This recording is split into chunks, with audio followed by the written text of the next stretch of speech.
(4세대) 소렌토는 국내에서 가장 잘 팔리는 SUV라는 타이틀을 지속적으로 이어나가기 위해 현대차 그룹이 늘 그랬듯 더 커진 차체와 다양한 옵션 사양들을 탑재하고 특히 하이브리드 SUV를 국내에서 처음 선보이면서 출시 전부터 많은 관심들이 있었습니다. 사전 계약이 진행되었던 2020년 2월에는 단일 모델로는 국내에서 가장 많은 계약이 이루어진 자동차가 되었고 정식 출시가 이루어진 후 현재까지도 국내에서 가장 잘 팔리는 SUV로 자리매김하고 있습니다. 지난 4월에 출시된 이 신제품은 홍콩에 본사를 두고 있는 HK 코고라는 제조사를 통해서 제작이 되었습니다. 국내에서는 전혀 두각을 나타내지 않았던 이 제조사는 그동안 저가 다이캐스트 제품들을 제작해왔던 곳으로 정밀 다이캐스트 제품 기획 및 제작은 이번 제품을 통해서 처음 진행한 것이라고 합니다.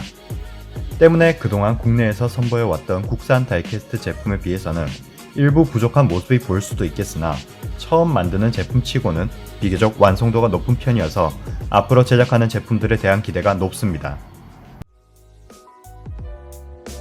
기아차 브랜드 전용 박스 아트가 적용되어 있으며 나사 2개로 종이 박스에 고정되어 있는 간단한 구조입니다.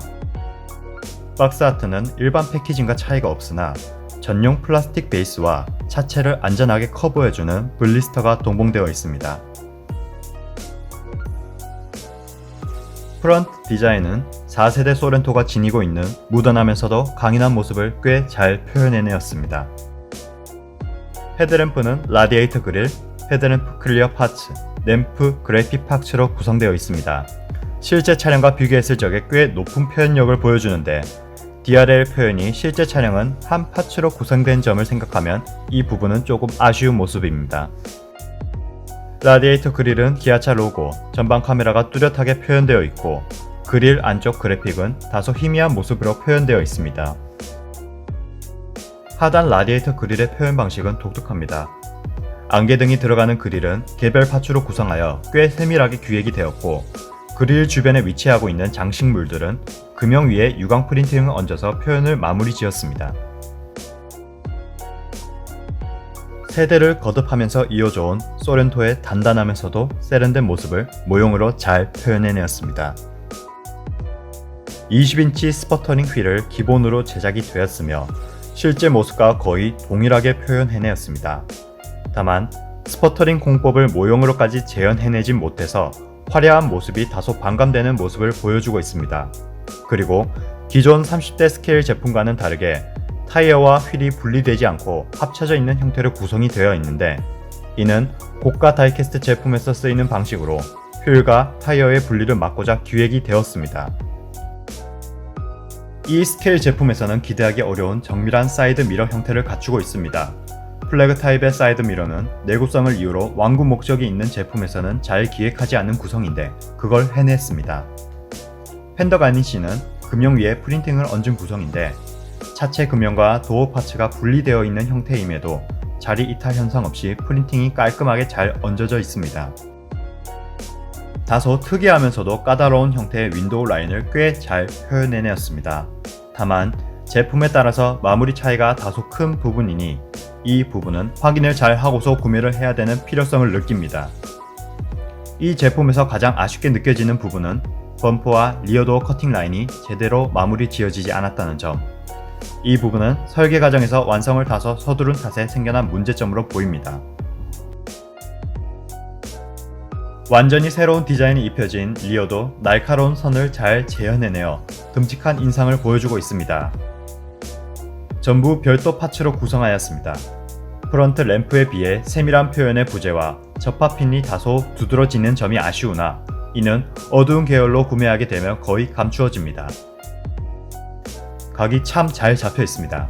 상단에 기아차 로고, 중앙에 소렌토 번호판, 하단에 소렌토 로고까지 전부 프린팅으로 얹어져 있으며 유일하게 아쉬운 점은 트렁크 커팅 라인이 실제 차량과 다소 차이가 난다는 것입니다. 다소 어려운 구조를 지니고 있는 범퍼 그래픽을 나름대로는 퀄리티를 잘 살려서 금형을 완성시켰습니다.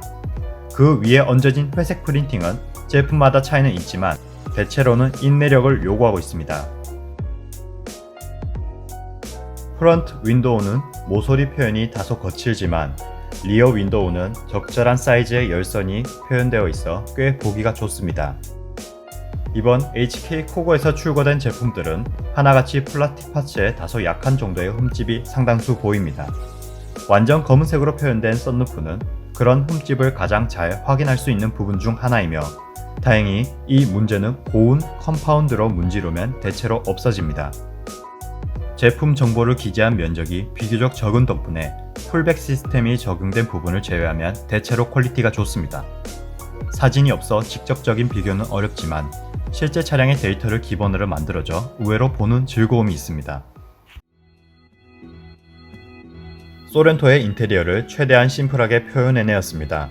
얼마나 심플하냐 하면 에어컨 송풍구 표현을 완전히 스킵하고 그 주변 버튼들도 전부 스킵을 했습니다.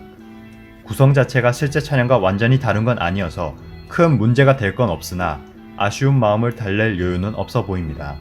근데 기어박스는 왜 저렇게 정교하게 표현했지? 다소 뭉뚱한 대시보드에 비해 도어 트림의 퀄리티는 상당히 높은 편입니다. 다만 도어와의 고정을 위해 불가피하게 구멍이 뚫린 부분은 유감입니다. 대시보드에 이어 시트도 심플하게 표현이 되었으나 그래도 구조상 부족한 부분은 없습니다. 구조상으로는 7인승을 기본으로 제작을 한 것으로 보이는데 2열 뒤쪽으로는 아무것도 표현되어 있지 않습니다. 이 부분을 러기지 스크린으로 표현을 했으면 상대적으로 아쉬움이 덜했을 것 같다는 생각이 드네요. 두 색상 모두 만족도는 좋은 편이나 플라티늄 그라파이트 색상이 화이트에 비해 아쉬운 부분이 적었습니다. 모형의 재원을 기반으로 실제 차량 수치와 비교해본 결과 이 제품은 약 38 스케일로 축소가 된 것으로 확인되었습니다.